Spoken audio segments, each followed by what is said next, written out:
दक्ष के बलिदान की निराशा जब सती ने क्रोध में अपने शरीर का विनाश किया तो पूरे ब्रह्मांड में एक कोलाहलपूर्ण गर्जना हुई। सबसे सम्मानित देवता भगवान शिव की पत्नी सती ने इस तरह से अपना शरीर क्यों छोड़ा था? जबकि लोग आपस में अद्भुत स्वैच्छिक के बारे में बात कर रहे थे, सती की मृत्यु के बाद उनके साथ आए परिचारकों ने अपने हथियारों से दक्ष को मारने के लिए खुद को तैयार किया।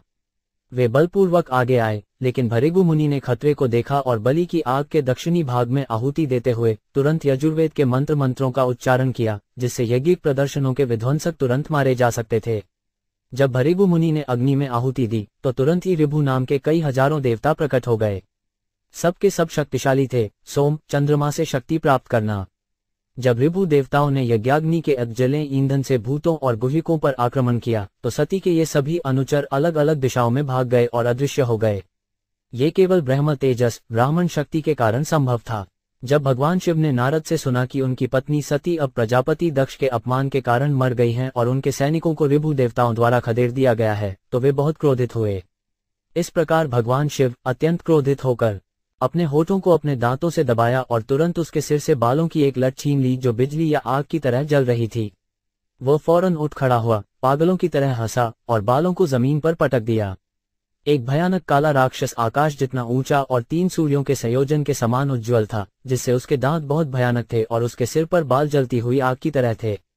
उनके हजारों हाथ थे, नाना प्रकार के अस्त्र शस्त्र थे और उन्हें मनुष्यों के सिरों की माला पहनाई जाती थी। जब उस दैत्य ने हाथ जोड़कर पूछा, मैं क्या करूं महाराज?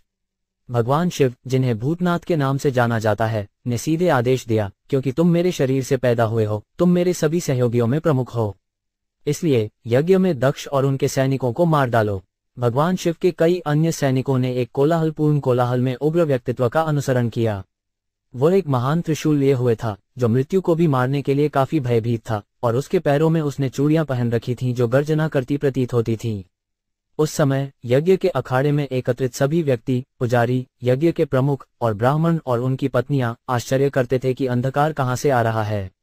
बाद में वे समझ गए कि यह धूल भरी आंधी थी और वे सभी चिंता से भरे हुए थे। जबकि सभी लोग आपस में बात कर रहे थे, स्वयं दक्ष ने पृथ्वी और आकाश से सभी पक्षों से खतरनाक अपशकुनों को देखा। भगवान शिव के सभी अनुयायियों ने बलिदान के अखाड़े को घेर लिया। वे छोटे कद के थे और नाना प्रकार के शस्त्रों से सुसज्जित थे। उनके शरीर शार्क के समान काले और पीले रंग के दिखाई देते थे। वे यज्ञ के अखाड़े के चारों ओर दौड़े और इस प्रकार गड़बड़ी पैदा करने लगे। कुछ सिपाहियों ने बलि के पंडाल को सहारा देने वाले खंभों को गिरा दिया, कुछ महिला क्वार्टर में घुस गए, कुछ शुरू हो गए बलि के अखाड़े को नष्ट कर दिया और कुछ रसोई और आवासीय क्वार्टर में प्रवेश कर गए। उन्होंने यज्ञ में उपयोग के लिए बने सभी बर्तनों को तोड़ दिया और उनमें से कुछ ने यज्ञ की आग को बुझाना शुरू कर दिया। किसी ने यज्ञ के अखाड़े की सीमा रेखा को फाड़ दिया तो किसी ने अखाड़े पर मूत्र त्याग दिया।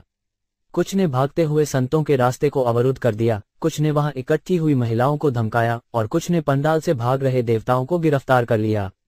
भगवान शिव के अनुयायियों में से एक मणिमान ने भृगु मुनि को गिरफ्तार कर लिया और काले राक्षस वीरभद्र ने प्रजापति दक्ष को गिरफ्तार कर लिया। एक अन्य अनुयायी, जिसका नाम चांडेश था, ने पूषा को गिरफ्तार कर लिया। नंदीश्वर ने देवता भाग को गिरफ्तार कर लिया।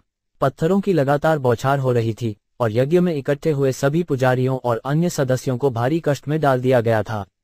अपनी जान के डर से वे अलग अलग दिशाओं में तितर बितर हो गए। वीरभद्र ने भृगु की मूंछें फाड़ दी जो आग में अपने हाथों से यज्ञ की आहुति दे रहे थे। वीरभद्र ने तुरंत भग को पकड़ लिया जो भृगु के समय अपनी भौहें हिला रहा था।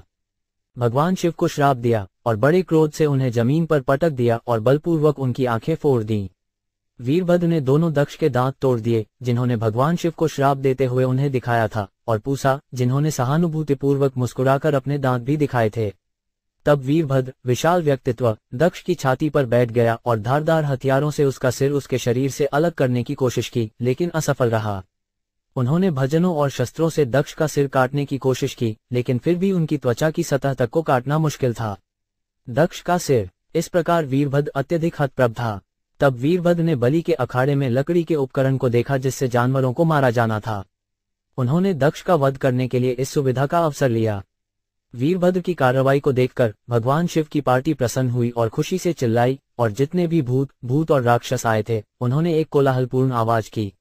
दूसरी ओर यज्ञ के प्रभारी ब्राह्मण दक्ष की मृत्यु पर शोक से रो पड़े। वीरभद्र ने फिर सिर और साथ लिया बड़े क्रोध ने उसे यज्ञ की आग के दक्षिणी भाग में फेंक दिया और उसे हवि के रूप में चढ़ाया। इस प्रकार भगवान शिव के अनुयायियों ने यज्ञ की समस्त व्यवस्थाओं को तहस नहस कर दिया। सेटिंग के बाद पूरे अखाड़े में आग लगा दी। वे अपने स्वामी के निवास कैलाश के लिए प्रस्थान कर गए।